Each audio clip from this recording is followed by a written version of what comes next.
to receive from you. We ask it in Jesus' name. Amen. Amen. Amen. Amen. Extend.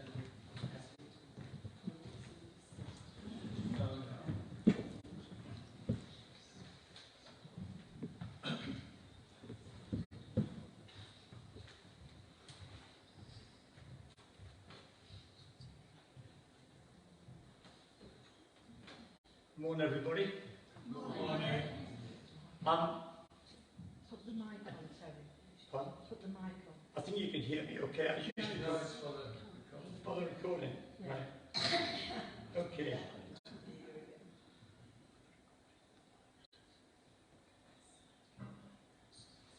Oh, yeah.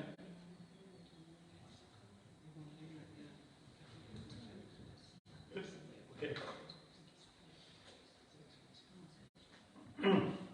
I don't know about you, but sometimes when you're out and about, you see strange things, don't you, that you think nobody else seems to think it's funny, but you pick it up. Have you noticed how many signs there are on the roads these days? You know, it's a bit like if you notice this, notice, you'll notice this, notice isn't worth noticing. There's so many of them everywhere you go. Years ago, I saw this electricity pylon, and it had a sign on it that said, "Touching wires causes instant death. Fine £100." Have you seen that sign where it says, "Heavy pedestrians crossing"? Yeah, visions of great big fat bloaters. In a picnic area, there was a sign that said, "Dating is strictly prohibited in this vicinity."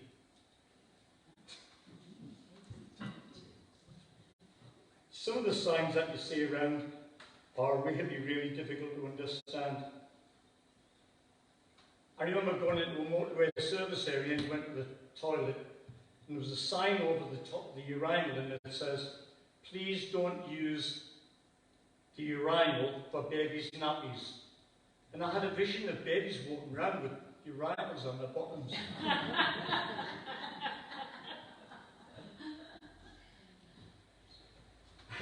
One zoo that I visited, I was given a talk there, and there was a sign that says, "If you fall, animals could eat you, and that may make them sick." Thank you. Life is all about signs. Where are you heading? Lots of signs. Written, verbal, body language. Everything's a sign, isn't it, around you? But how do we point the way to Jesus? What's the way that we point? Sometimes it's from talking to other people. So at great expense, I've amalgamated a panel of experts. So I'd like the experts to come up and we'll have a chat. All together. Yeah? There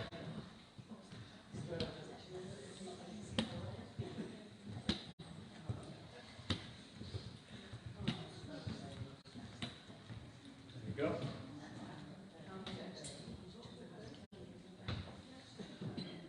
Well done. So, first questions to, do you prefer to be called Michael, Mike, Nick? Doesn't matter. Because we all wanted to know that, didn't we? Yeah, use the mic, that's good. So tell me, how long have you been a Christian? On and off since I was about 12. Right. I was a long, long time away. Good. So, you were in the military? I was, yeah. I was in the RAF for 27 and a half years. Wow. Right. And you played the trombone? Yeah. I did, yeah. Did you find it had its ups and downs? So, going back to when you were 12, how did you become a Christian? I went to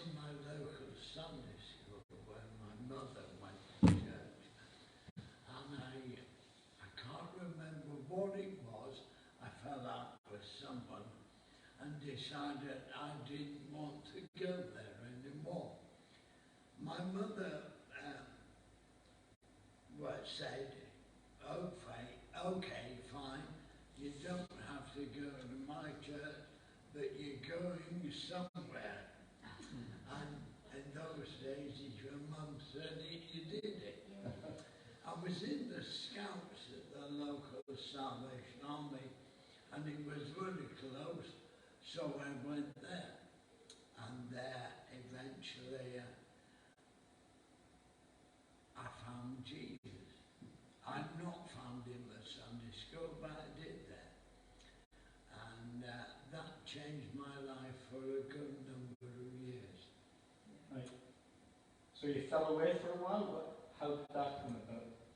First of all, I fell away from the church. Maybe the occasion when I went away. While I was in the School of Music, there was a Salvation Army very close. There were also people who were our instructors, who were Salvationists, who literally put an arm around you and said, come to our court at Hillingdon it was. And there was a young fella called John Larson, was a lieutenant, who went on to be a general of the Salvation Army. But posted into the wilds of Lincolnshire, miles away from anywhere, I stopped going to church and eventually drifted away from church. But I would say I didn't drift away from faith that quickly. A couple of incidents soured my relationship with God. One was the loss of 19 comrades in a bus crash and the murder of a friend and his baby daughter in Germany. And you start to wonder, who's this loving God? And then my wife's illness compounded the bitterness, and it was bitterness and cynicism. But during lockdown, I started to think about my daughter took my wife to church during the last year of her life. And my wife, who didn't have a religious background at all, found faith in that last year. I started to think, am I missing out on something? So I started, if the word is attending online services at the old Salvation Army I went to in my hometown. And one day declared that whilst I may never wear the uniform again, I was no longer a lapsed Christian. And I've made a journey since then that I'm still making, one step at a time and one day at a time. So if you had to give someone advice on how to come back to Jesus after having had a time away, what advice would you give them? Open your heart. If you don't open your heart, you can't accept. It's not just a mind thing. Although I'll be honest, it started off as a mind thing, this journey. Yeah. But very quickly became a heart thing. Good. And how do you feel? We know that we're all imperfect and we have disagreements. Would you say that that's a big cause for people who are walking away from God because they have a disagreement with people? It shouldn't be. Yeah. But maybe it is. Yeah. Okay, thanks for that. We'll come back to you in a minute. Cheryl. Hello. Hello. Yeah. Tell me your background. Well, I became a Christian when I was about... Is that mic switched on? Yes. At the bottom. Underneath. Hello. Testing. Yeah, it's on. Yeah. I became a Christian when I was about 10, I think it was, at the Zetland. I was invited to a party. It was a Hallelujah party, I think it was. And my mum started going to church, and then we sort of went as well. And then there was this Tony Stone preacher at the church. Yeah, and that's, you know, it was at there that I gave my life to Jesus.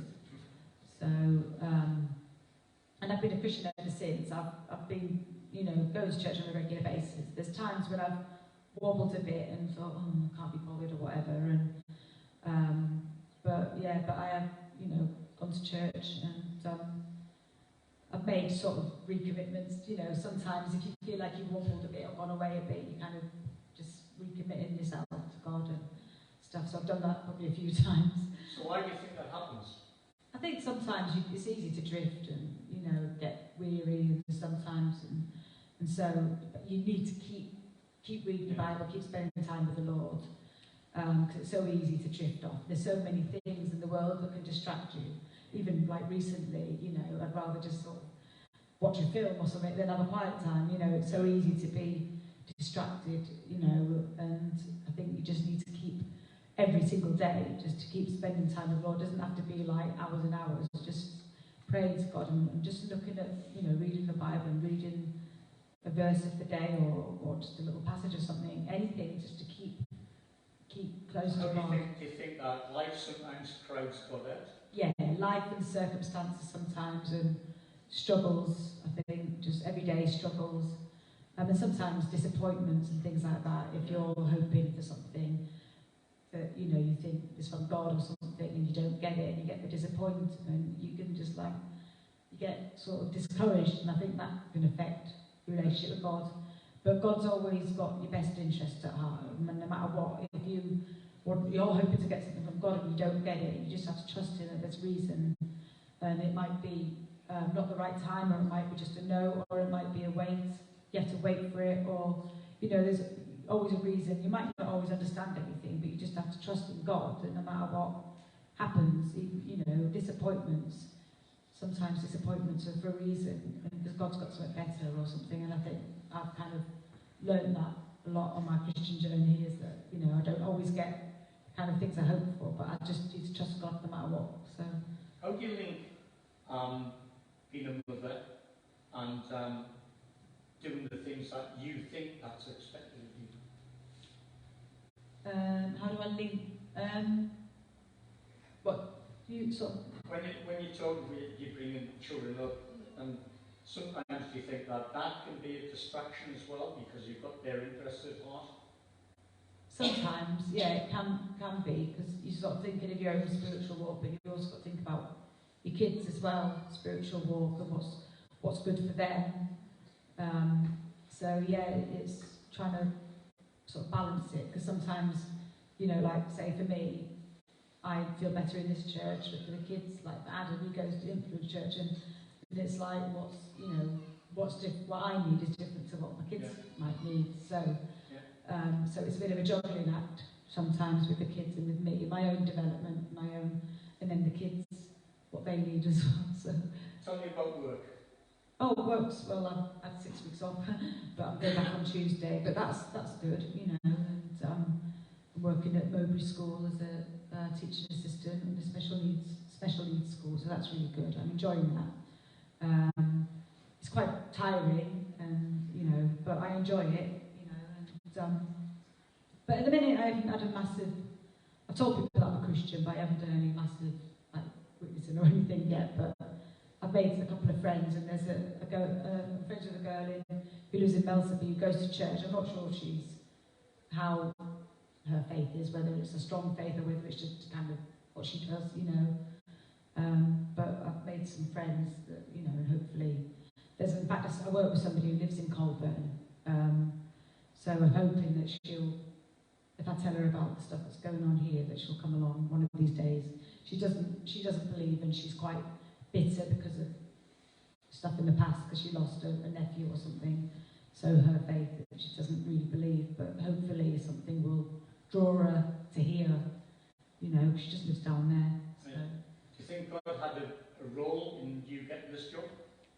Hopefully. Sometimes we just have to push doors, don't we, for jobs, and we don't always know exactly what it is that God has for us, but sometimes we just need to push the door and just live like what David said, live one day at a time, because, you know, and stop worrying about too much of what's ahead, but just living one day at a time, one step at a time, and pushing the doors, and not sort of asking. I know you talk about signs all the time. God is discipline. Give me a sign. Give me a sign that this is a right. Sometimes God just wants us to push doors and just. It's good. Yeah. Right. Yeah. You know. So I asked Mike about advice that you would give to someone. How would you advise somebody to keep on the right path?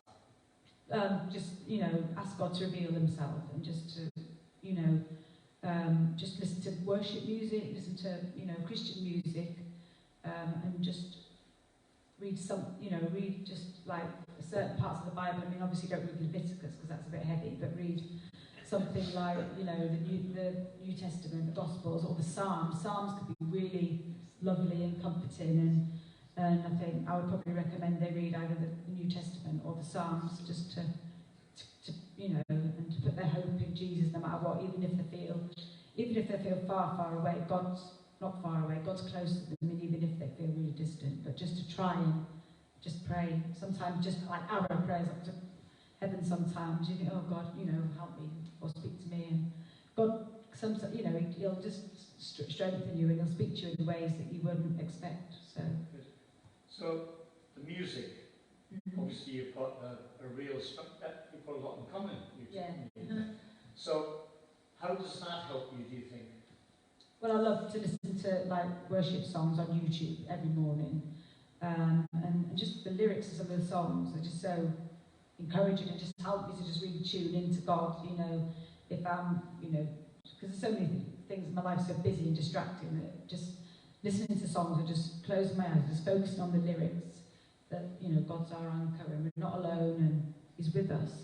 It just reassures us that it just lifts you up. You know, it just lifts up your spirit somehow. It's just, music has that effect. It's not just any music can sort of affect our emotions, but Christian music, worship music, really lifts our spirits and does something that just, you know, you can, like, I wake up in the morning, sometimes I'm feeling really I'm tired and, you know, a bit down, but then as soon as I start worshipping God, I feel a lot more lifted and lighter and not as heavy, you know.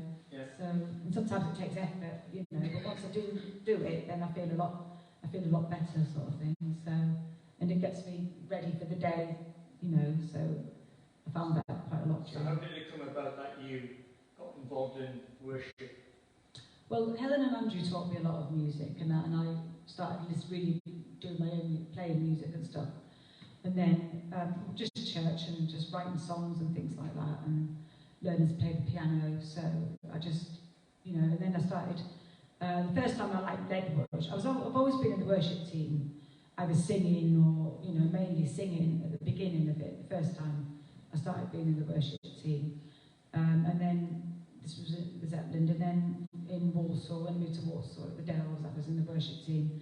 And then they asked me to lead worship, so I sometimes led worship and played the keyboard, or I just sang. So it just depended, really. And then, and so that's how I've ended up doing it now, you know. I've got to mention that I did a performing arts course in London, because I'd like Helen and Andrew teaching me music and stuff, and I've been learning the piano, learning some music and things like that. But I was into performing arts and acting and all that kind of thing. And my stepmom recommended this course in London, Kensington Temple, called School of Creative Ministries, and I went. So I ended up doing that. We learned about singing, and we learned about acting as well, just different things, and worship and stuff. And so that was another sort of thing that contributed towards me leading worship now, you know, just developing my musical ability over the years. I'm still learning, I've still got loads to learn. So just keep developing it, and I just enjoy doing it. And obviously it says in the Bible, sing and make music to Him. So, you know, whatever way I can use music, you know, for God and for worship and for you know, if I ever do anything at work as well, you know, I'll just grab the opportunity to do that. So like writing your own songs? Yeah, I've written about eight or nine, maybe 10 now, I think, songs. So, and I've just got one recorded that is going to be released on Andrew's birthday, 1st of October. Nice. So that's going to be on iTunes. So, and I've written a load of other songs that I've kind of semi-recorded them, but I haven't completed yet. But I'm going to hopefully finish them as well. Do that, and hopefully I can read, people will be blessed by them and make me think about God. I don't like talk about Jesus too much in my songs, but I have a subtle kind of message behind it to say, you know, this is who you need, kind of thing. How do you make time for practice? Well, I just do it on an evening or whatever, and when the kids are with their dad or something, then I'll do it, you know, just any time I get, really. But then sometimes I get lazy and I'm tired and I can't be bothered, you know, I have days like that. But yeah, I do try and practice. Like this afternoon, I might have a bit of a play around on the piano and stuff, practice. But during the lockdown was a great opportunity for me to do some recording and playing of my songs, and I made a couple of YouTube videos to sing, and I sang the songs just playing on the piano, and then there was a couple of that I kind of recorded a little bit on GarageBand and put on YouTube for people to hear. So that was fun. That was really good that I had that time, whereas now I don't have the time as much.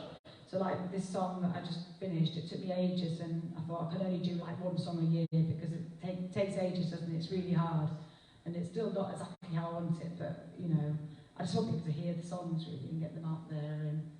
But it is time consuming, but it's something that I've always wanted to do. It's been my dream to record songs and get them out there for people to hear since the 90s, you know, for years. So, and I haven't given up on it, so I'm still doing it. Thanks a lot. Carol? Can I just clarify, I'm not an expert in anything, so...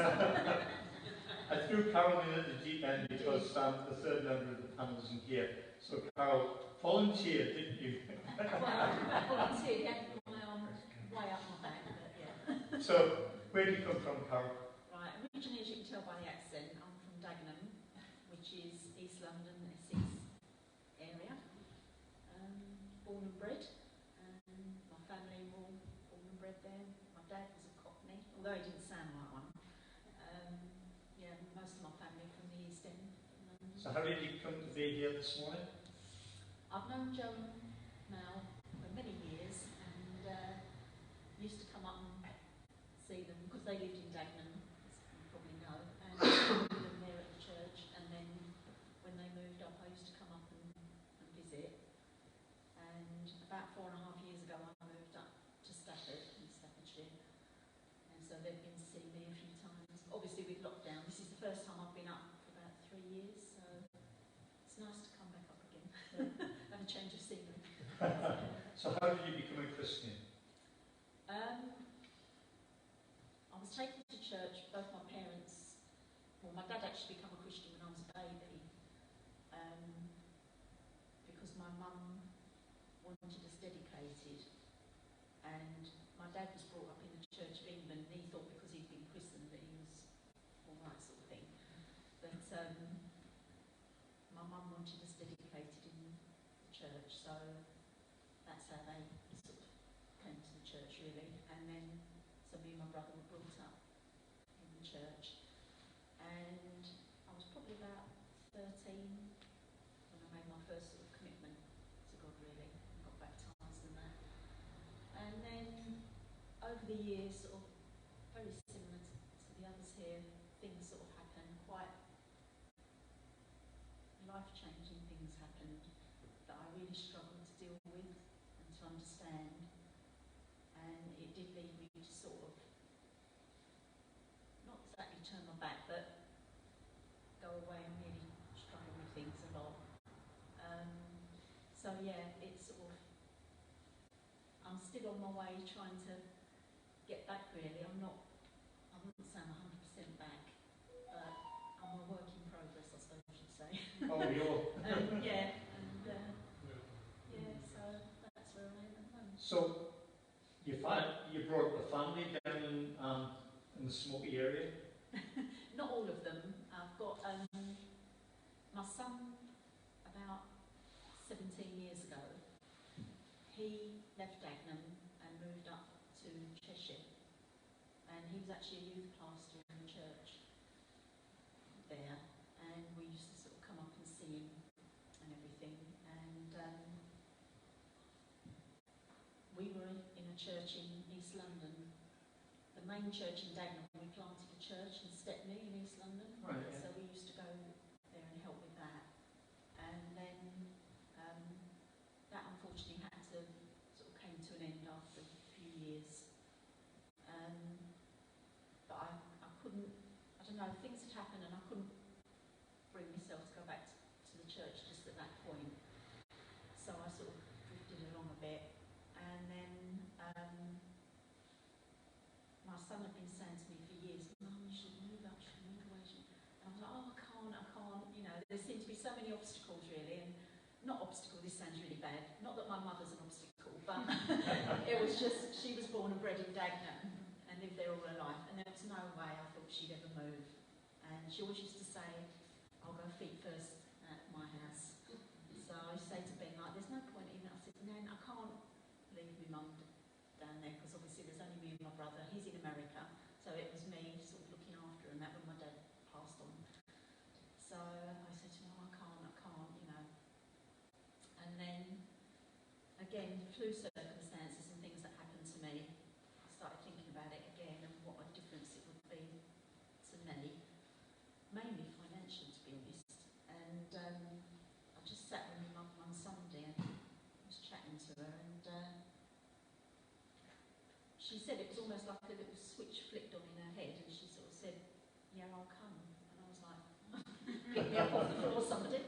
So, and again, I had it, although I wasn't really with God at the time, to be honest, I sort of had it in my head, this plan that I had to do, because obviously I've got to work, because I've got to support myself and everything.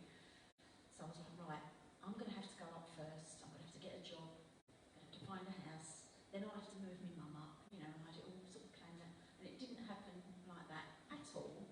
I came up in March of 2017, because my daughter-in-law was having their second child. And my son said, "Oh, I found an amazing bungalow for Nan." So I was like, "Oh, okay." He said, "If you can, see if you can have a view." So we phoned the estate agent. I said, "I'm only here for like 3 days." So they're like, "Oh yeah, we can fit you in." So my poor daughter-in-law, the day before she gave birth, there she was, driving me around Stafford to find this bungalow. As soon as I walked in, I was like, "Oh, I love this." But I thought, well, she's got to come and look because she's got to live here, sort of thing. So we went back down, and I said to her about it. So she came up and had a look, and she fell in love with it as soon as she walked in the door. So she's like, "Oh yeah, yeah." So we both, she sold her house, and we had quite a week really, because it was beginning of September, and my eldest daughter got married on the Saturday. So we had her wedding on the Saturday, and then my youngest daughter went off to Trinidad on the Tuesday. So there we were at Gatwick, sort of crying and waving goodbye to her. And then on the Wednesday, moved my mum up to Stafford. So it was quite a week. So I moved her up, and my son was in Stafford, so he said, "Oh, I'll keep an eye on Nan, don't worry." So I had to go back down, give my notice in at work and everything. And it was quite a big step, because I'd been coming for about a year. I'd been seeing jobs, coming up for interview, like bombing up the M6, go for the interview, and it was always, "Oh yeah, you really interview," but there was always like this but, you know, and I thought, it's because I'm not up here, that's why. So in the end I thought, I'm just going to have to take the plunge, and I'm just going to have to give me notice in and move up, and then I think I'll get a better chance. So I put my house on the market, and a job came through literally just before I was going to move up in December, and I was sort of like, "Oh, I don't know if I'm moving, I don't know if I'll be bothered." And I thought, "Oh, do you know what, I'm just going to apply for it and be done with it." So I applied for this job, and it was at the local mental health hospital in Stafford. And so I got an interview, but it was the week before my moving date. So I said to my son, I said, "Well, I'll come up, I'll have my interview, then I'll go back down until the house is completed and everything, and then I'll move up." So he said to me, "Mum, what do you want to do that for?" He said, "You don't need to be there to complete, you might as well just move up and stay up." So I thought about it, and I thought, yeah, it does moved up on the Monday, put all my stuff in storage. Some of it went in my mum's garage, and then I had my interview the next day. And it was the end of the week, and they sort of phoned me. She said, "Oh, you know, it was really good." I thought, "Oh, here we go. Here comes the butt again." And she said, "We haven't actually appointed you. You know, we don't really want to offer you that job, but we've got another one coming up that we think will be. It's a new post, and we think it'll be more suited to you. But it's only 30 hours, whereas the other one was full time." So I was like, "Okay." She says, "If you'd still be interested, you know." So I was like, "Oh yeah, okay." And then on the following Monday, which was the day I should have actually moved, we had snow that shut the N1, so I would never have got up if I hadn't moved up the week before. So it all worked out, you know, really well. And I started this other job. I had a whole month. I had to move in with my mum originally, and I had a month before I started my new job in January, and I'm still there. I absolutely love it. It's really interesting, and yeah, I'm really. There's a lot of God incidences there, aren't there? Yeah, even though I wasn't really what I would say still with God in that sense, it all just fell into place the way it all worked out. So. So where do you worship now? Well, another strange coincidence was that there was a couple from the church in Dagenham that left to plant the church in Stafford about 23 years ago. So I hadn't really seen them much since they sort of left the church. Only for a few years we used to sort of sing Christmas carols and stuff, and then it sort of fizzled off. And so I've sort of reconnected back with them. Because obviously I didn't know anybody apart from my son and his family. I didn't know anyone in Stafford at all. And then we realised how close they lived to where my mum is, particularly. And they've got a church similar to this. It's in a sort of community hall. And so I started. Well, first of all, I took my mum. So she's sort of gone back there. For myself, I go occasionally. I don't go every week, because I really struggled settling at first, and because I didn't know anyone.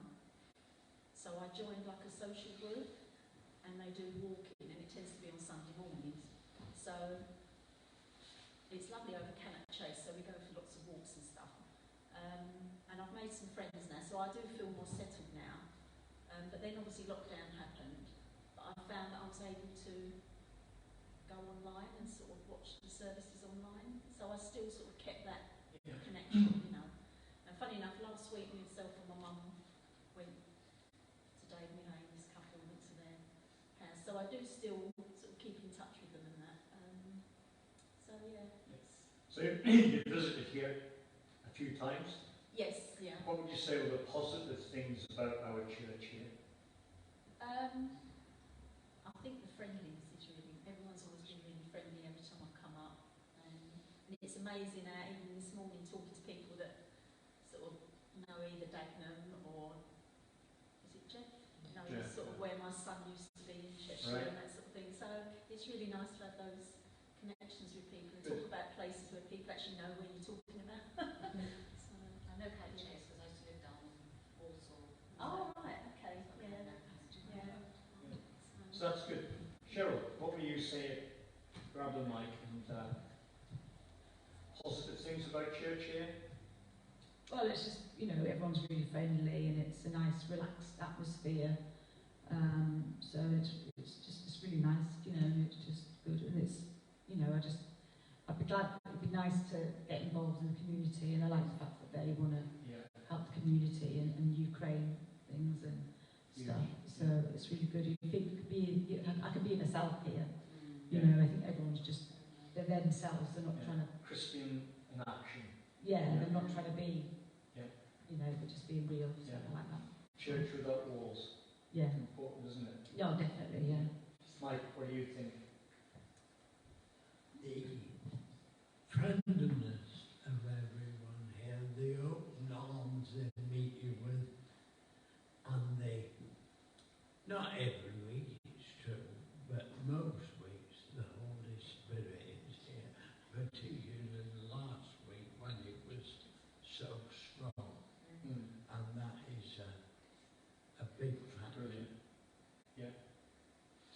you say we were going in the future? Where do you see your future? What have I got left? You've got loads of it, yeah? Well, I had a significant birthday yesterday, and I've certainly got more behind me than in front of me. You never know. But I'll continue on my journey. Like tonight, I like to listen to music of the Lord. One of John's favourites, I know. I listen a lot to the ISS. Yeah. They're beautiful singers, and always on YouTube you get the words as well. Yeah, you do. So it's always worth something to connect. Yeah, good. Do you still play the trombone? I struggle. I'm also a bit of a snob that way. I was a high standard player, and I cannot play to that standard anymore. I play the odd hymn tune each day, so I would try and play one tune a day, but my register has gone. I can't play high anymore. Right. But a bit like singers, if it's in the middle register, I'm playing. And this week I played Helen Lemon's song, Right. Turn Your Face Towards Jesus. It's a favourite. And much blessing from it. Good. Well, the three of you, that's been a blessing this morning. I've learned a lot. Isn't it funny that we'll be in church and we don't talk to people, do we? You know, in depth, find out what makes them tick, find out what they're about. And that's what we should be doing more. We should be getting to know people, where they're coming from, so that if anything does go wrong, then we're all there to help each other. So thank you very much. Round of applause for this faculty.